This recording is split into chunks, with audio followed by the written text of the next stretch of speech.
there's anything that preschoolers don't like doing, it's waiting their turn.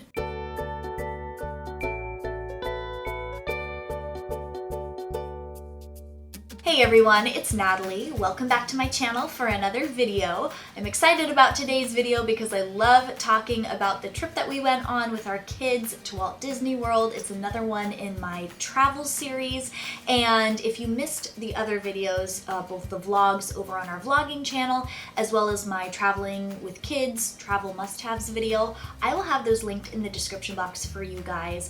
But last month we went to Walt Disney World with our twin 3.5-year-old boys, and I learned some things along the way. I learned some things the hard way, and I am going to be sharing that with you in today's video, sort of a how to survive Walt Disney World with preschoolers. It is so magical to experience a Disney park with a preschool age kid. There's nothing like it, and I am so glad that we brought our boys along with us on this amazing trip. While it is a lot of fun, going to Walt Disney World with preschoolers can also be a lot of work. And so I hope today's tips help you and that you learn something from it. And I'm especially excited to do today's video because it's actually in collaboration with my good friend Brianna Kay here on YouTube. You guys are gonna love her. She does lifestyle and mommy videos as well. She has a sweet little boy named Landon who's just a little bit younger than the boys are, and then a 1-year-old baby girl. She's about a month younger than Haley, and we've never met in person,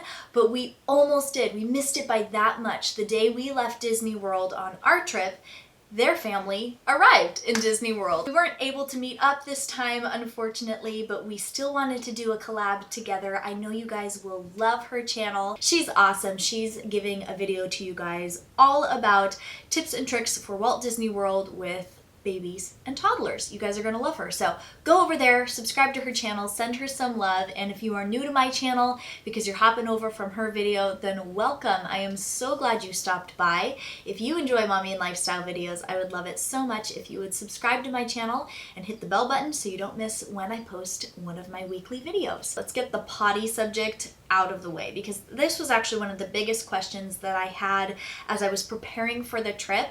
My boys are 100% potty trained, and while they're really good at taking themselves to the bathroom and we hardly have any accidents, they're not great at waiting a long time to get to a toilet. And that is something that I knew we would run into in Walt Disney World. The lines for the rides are long and the lines for the bathrooms can be really long as well. And so many times I found myself finally getting to the toilet with them and they had gone in their pull-up. Out of all the bathroom stops that we made, only a couple of times did someone actually let me go ahead of them because they took pity on me. They saw me standing there with 2 3-year-old boys doing the potty dance. And that was very kind of them, but that really isn't something that happens very often. It's kind of every man for himself, and you kind of have to wait your turn to get into the bathroom, and having a pull-up on your kid who has recently been potty trained or who's going through potty training definitely is a good idea, and one that I am so thankful that I did.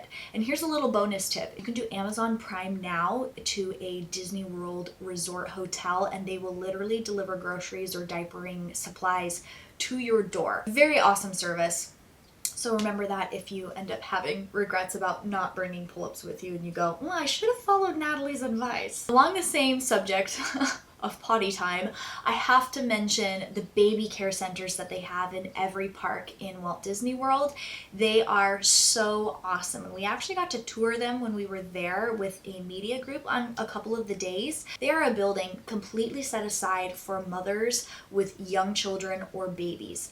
And I think that is absolutely awesome. They have a whole private area for moms who are pumping or nursing who need some peace and quiet and maybe some privacy.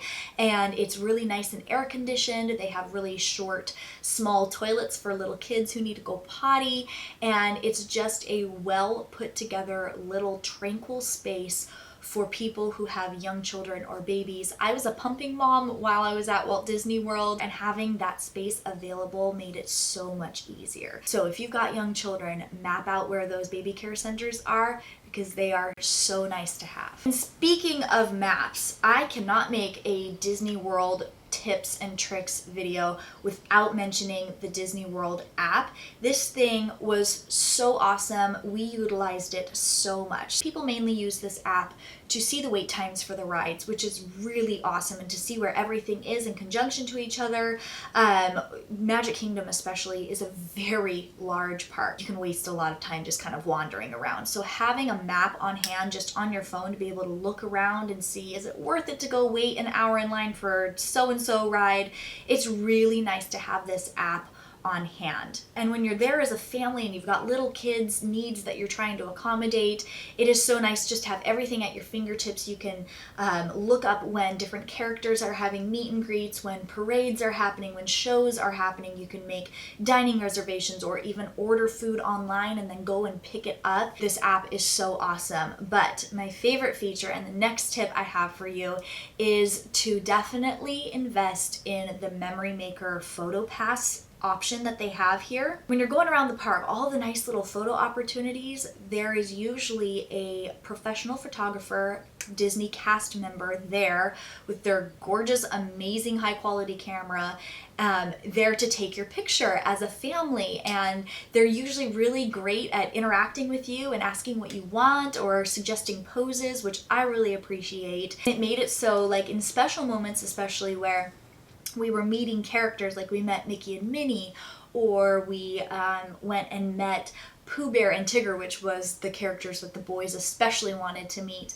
We could put our phones away and just enjoy the moment of our kids meeting these characters without feeling the pressure to take all the pictures and everything like that. I still had my camera out because we're vloggers, but it was still so nice to be able to be relieved of that pressure and know that we were getting some really great shots in the end. So nap time, that is another big question that I had, and it went a little differently than I expected. And everyone's experience is going to be different because everyone's kids are different depending on their age especially. But my boys, it's like a 50-50 chance if they're actually going to fall asleep, even here at home. And we come from Seattle, and so there's a 3-hour time difference from that to Orlando, and so I didn't know how it was gonna go. And we attempted nap time, like going back to the resort, because I had heard that advice a lot here on YouTube, and we did the whole midday, go back to the resort, attempt a nap, and hopefully they would be, you know, refreshed for going back to the park and spending the evening there. But it didn't work out for us every time that we tried. And the boys weren't being particularly naughty. They were just really hyped up and excited. And we found that by the time we had ridden the bus all the way back to the resort, they had enough downtime and rest where they got that second win and wanted to just go back. We actually found that catching a show in the midday and like the hottest and busiest part of the day was a really great way to get off of our feet, get into some air conditioning, and to just take a breath. And Disney World has so many amazing shows, especially for preschoolers. We saw a Disney Junior show. The boys loved that show. And my favorite show was when we went to Frozen on stage, and the acting was great, and they had also a screen that played some of clips from the movies. It started snowing partway through the show, and we were sitting in these really comfy chairs in the air conditioning out of the sun, and we could sit there for a little while and just kind of get our strength back. And then by the time the shows were over, we would walk out and the crowd would have moved along and the sun started to dip down a little bit, and so it started to get cooler, and it made it so that we could have a little bit of rest and relaxation without having to go all the way to the resort and have them take a nap. But if there was any sleeping that happened for our boys, it was in our stroller, which is another tip I have for you. If you're on the fence about bringing a stroller, I say absolutely bring one. Not only did the strollers carry our children, but we could also throw backpacks or purses on it. It also held some water bottles for us and extra little supplies. And ultimately, we were so glad that we brought the strollers, even though some of the time our boys would just walk right alongside it. And the preschool age, they're starting to get really independent and want to walk along or hold your hand. But when preschoolers are done walking, they're literally done walking. And we'd find them laying down on the ground, and if we didn't have a stroller, we would have had to carry them. They're over 40 pounds each, and that just would not have been good. So we were so glad we brought our stroller with us. Sometimes you can rent strollers. We brought ours from home because we also wanted to have it for walking through the airport, and we are so glad that we brought our stroller along with us. Okay, rides. This is a question that I see a lot. I have people asking, was it worth it to wait a long time in rides? Is it worth it to get fast passes? And in our experience, we did have some fast passes, and those were definitely worth it to get the fast passes. And so if you can budget for that, I say go for it, especially for the adults in your party. Sometimes it's not worth it to use it on a kiddie ride, but if an adult wants to go off and, you know, go on a roller coaster or whatever, it's definitely worth it to have it because it makes it not such a long time that you're waiting for the adult to go through and enjoy their ride. But I think the biggest thing we learned about going on rides, and we did learn this the hard way on like the first day, was it's not worth it, in our opinion, to try to do every single ride once. We would rather go to the shorter wait times for kiddie rides and go on them a few times than to waste time standing in line. Because if there's anything that preschoolers don't like doing, it's waiting their turn. Now, some of the rides, especially kiddie rides, have really interactive wait lines and queues. Our favorite line to wait in was the Pooh Bear Adventures of Winnie the Pooh ride. There was a spot for adults to wait in line and then an area for kids to play. And there was all these little activities and fun little things for them to do, which I think is really cool. They kind of tailored certain areas of the park to cater to preschoolers and their literal inability to wait in line. And then we learned that if we go to a ride that has just a really short wait, of course we're not going to waste our fast passes on it, and we're going to do that ride a few times. Older kids might feel differently about that. I know when I was 13 and my parents took us to Disney World, I would much rather go on each ride once just to experience everything. But I was a full 10 years older than the boys were when they went to Disney World, and I guarantee they totally enjoyed being on a ride more than waiting in line for a ride that they hadn't experienced yet. Okay, let's talk about souvenirs and like merch. So there are some souvenirs or merch that I do want to purchase in the park, and I'll talk about that in a little bit. But the stuff that I purchased beforehand, I saved a lot of money doing it that way. I ended up going to Old Navy and Target and buying some Disney licensed merchandise, and I got a couple of hats for the boys.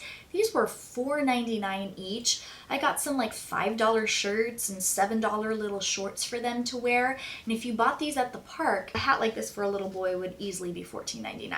And so I saved a lot of money there. We ended up losing one of these little Mickey hats on the Seven Dwarfs Mine Car ride, and that was sad, but it wasn't too much of a loss because I got back home and paid $4.99 for a new hat. I bought this shirt for myself, this little mini shirt. I bought the matching Mickey shirt for Weston. These were like $6.99 at our local Disney store at the mall, and we had them with us to wear. These are like $25 in the park, so we saved a lot of money there.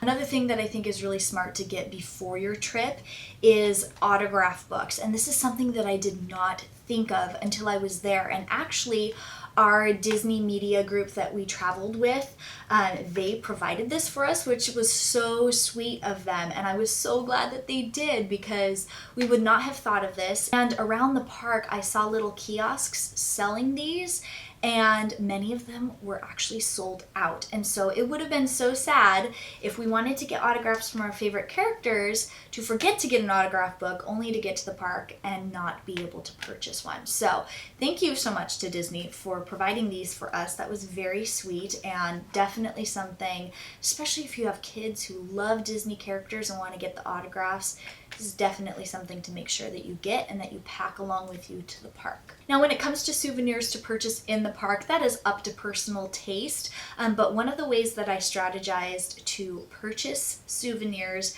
was to first of all get some Disney gift cards from Target. I'm a Target Red Card debit card holder, and so I get 5% off of my purchases at Target. So I bought two $25 gift cards, saved 5% on that, and then brought them with me to the park. And not only did I save 5%, but having the $50 limit totally made it so I wouldn't overspend. Another tip I have for you, especially if you have young children, is to do your souvenir shopping solo. You may want to coordinate with your group to break off for a little bit so that you can go get the souvenirs that you want to get with the gift cards that you just saved 5% on.